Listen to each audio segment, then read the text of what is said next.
Hey dragons, it's Dragon Snips, and today I really wanted to paint.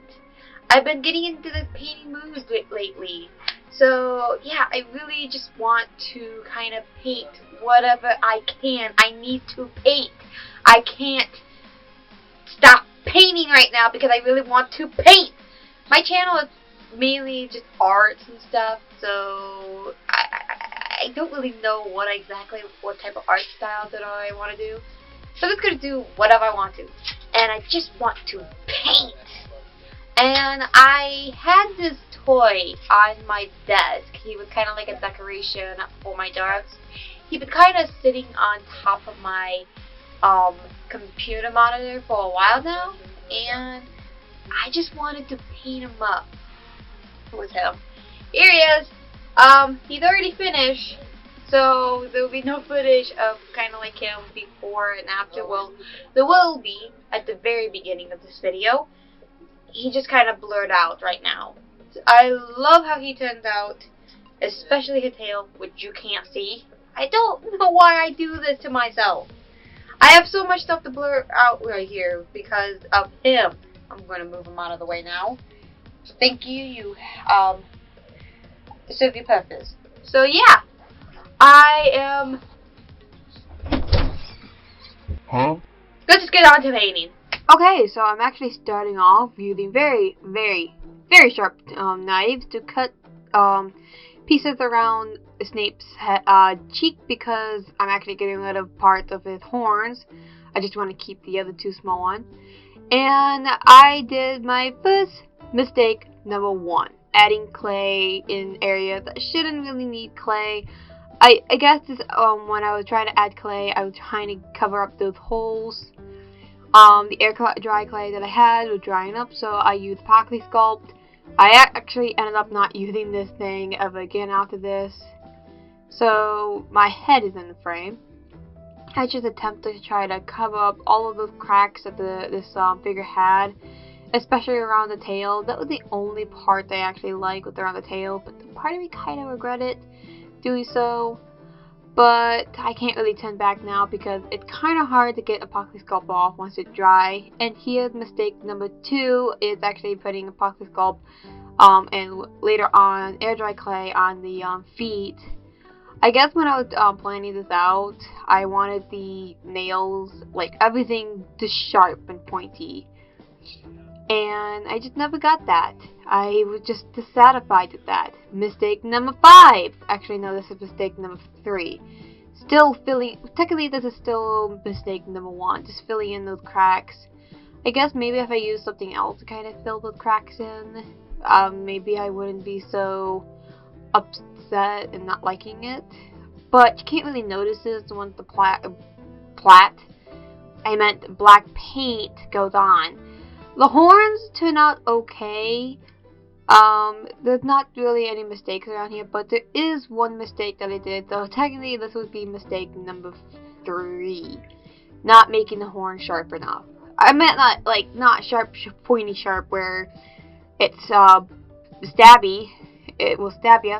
But I didn't really sand it down to the point where I would like it. I just kind of left it where it is. And the second horn to the other side, I accidentally made that a little bit too long, so I had to extend the other horn from the other side a little bit to match it. And then I made it a little bit more thicker than the other one, so it's kind of filling half of the head, which I probably would have I should have probably done something like that because maybe it would have looked maybe cohesive together. And there I go, making the toenails look a lot worse than they were off because I still wanted that pointy nail. It just looked horrible. My head is in frame. Oh god, this is horrible. Everything about this just looked kind of horrible. I mean, I like everything else beside the toenails. I just wish I just left them alone. Me attempting to fix them and just having the toy off screen. Okay. So I just struggled to try to get those toenails to look exactly how I want it. But in the end, they just look clumpy and lumpy. But like everything else has turned out great with the toy, like the figure, that I'm actually happy with everything else except for the toenails. So I'm adding this epoxy super glue in like around the horns because I know that will be like the exact area that will be hit the most if it's ever fallen off my computer, is the horns. So I just pretty much use all of the epoxy glue that I had for the horns, and now I'm actually adding a layer of gesso onto the dragon. The front side of Snape get 2 layers of like gesso, and then I move on to the back, which after I'm finished this first layer, and then I work on the second layer, I move on to the back. So here is the second layer of me gessoing the front. I don't know why I decided to gesso the front twice. And then I just gessoed the back once. I don't know, maybe I added like a thick layer of gesso on the back. I don't know. But it looked fine, I guess. And now I'm adding white fabric paint to the tail because the tail is actually movable and I didn't want it kind of getting stuck. I wanted it to still be flexible. Painting the tail is a pain in the neck. I don't like painting the tail. Now I'm just adding a layer of black paint onto the dragon because why not? He was already black when I first got him, but I guess I didn't really like the red around him. That's unusual for me because I generally love red and black together. But this time I really wanted to add my own custom paint to it, even though I'm just going right back into painting him black. I mean, not everything is going to remain black, okay? So I'm just kind of finishing up adding the black paint to the body and fabric paint to the tail because, again, I don't want it getting stiff.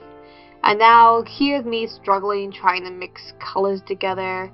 Oh my goodness, why do I have a hard time mixing colors together?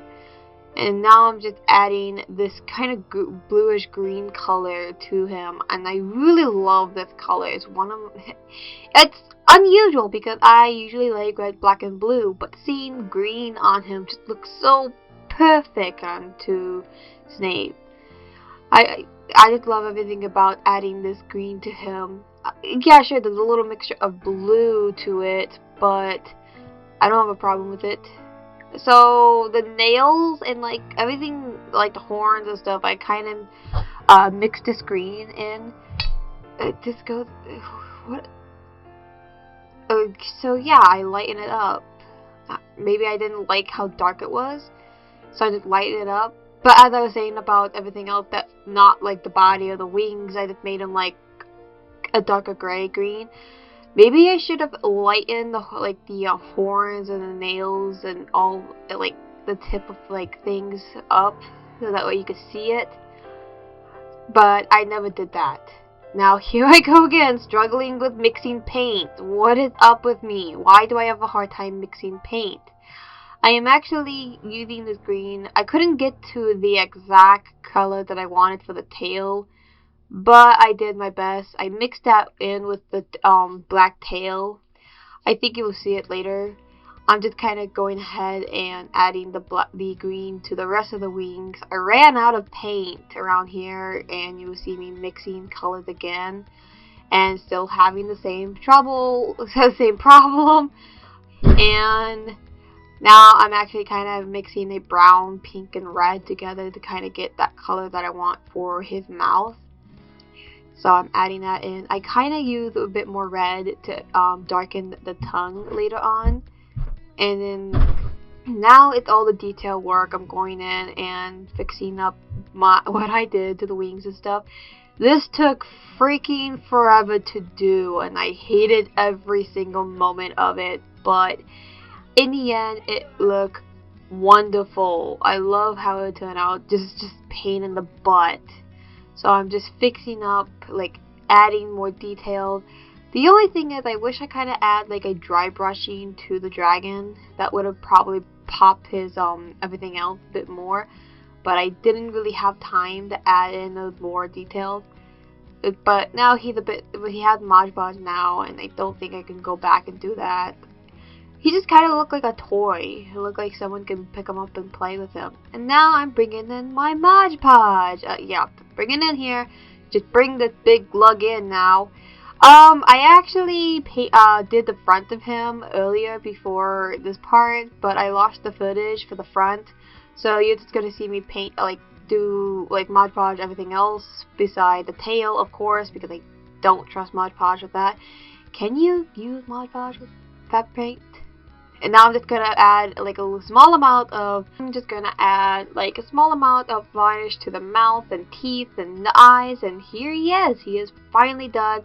I absolutely love how Snape turned out. Yeah, he looked fantastic. He will look great on my monitor. So I added a little bit of white shine around his nails and his horn. But yeah, thank you guys so much for watching, and I'll see you guys in the next video. Have a great day, and please be safe out there. Don't forget to subscribe to my channel. And that's Mothra. I don't know why I pointed at her. But anyway, see you guys.